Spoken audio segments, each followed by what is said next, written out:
Welcome to our series, the Bhagavad Gita for All. Namaskar. Chapter 10, Vibhuti Yog, or the Yog of Manifestation.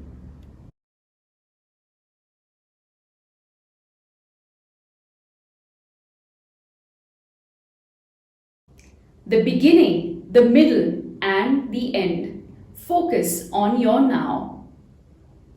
In our last video, we learned of the soul being a guide to our world. If you remember, we spoke of a lighthouse that helps navigate ships and boats away from danger. In a similar way, our soul is our counsel and our coach that will show us the path to a stable mind. Having heard about the opulence and divine personality of Shri Krishna, Arjun refers to him in the following way.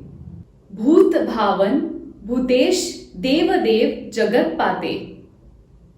Bhuta Bhavan meaning the creator of all beings, the universal father. Bhutesh meaning the supreme controller, the lord of all beings. Jagat Pate, the lord and master of creation. Devadev, the god of all celestial gods. What Arjun means is that Shri Krishna knows himself, the power he possesses. And he is the one who has decided to bestow his great power on mortal souls. Such a soul is then fortunate to have known God so closely. Because this power is now your soul, it is gearing you to stick to your dharma and lead a stable life. Now that Arjun is able to make a sense of the things Shri Krishna tells him, he wants to know more. He is inquisitive of all of these manifestations of this very supreme power. And to do this, Shri Krishna must bestow grace upon him. Why do you think Arjun wants to know all of this and so much more about his dear friend Shri Krishna? It's quite simple. So that Arjun could bestow an unflattering devotion onto Shri Krishna, a power he fondly calls his friend. What Shri Krishna shares next is something that would help us all too. He says to Arjun that he is the beginning, the middle, and the end. In simple terms, it means that life starts and ends with Shri Krishna. He makes it possible for us to be born, and upon death, we're transported back to him. He is the middle because we're able to sustain ourselves, the lives we lead as mortal beings. One can continue to believe in the faith one is comfortable with. You might have a different viewpoint and may not believe that the beginning and the end lies with God. In all honesty, this phenomenon of living and death is beyond us. However, I think we do have something we can control. That is the middle. Here's what I've been able to deduce.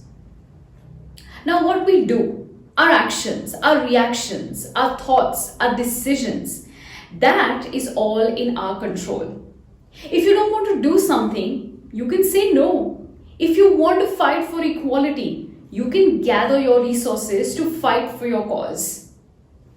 If you think about changing your line of work, you can spend time revisiting your skills. What one needs to adopt is a heuristic approach. That means enabling one to discover or learn something for themselves.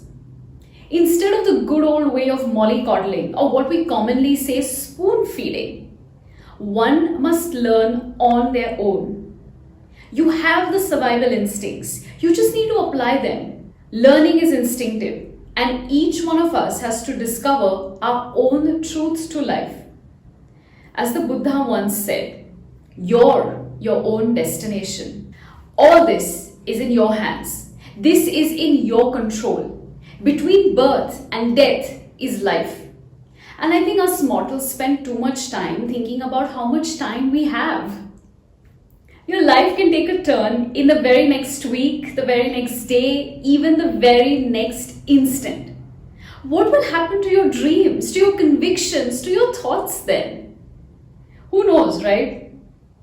So if there is something that's been on your mind something you want to say or do or try, stop putting it off.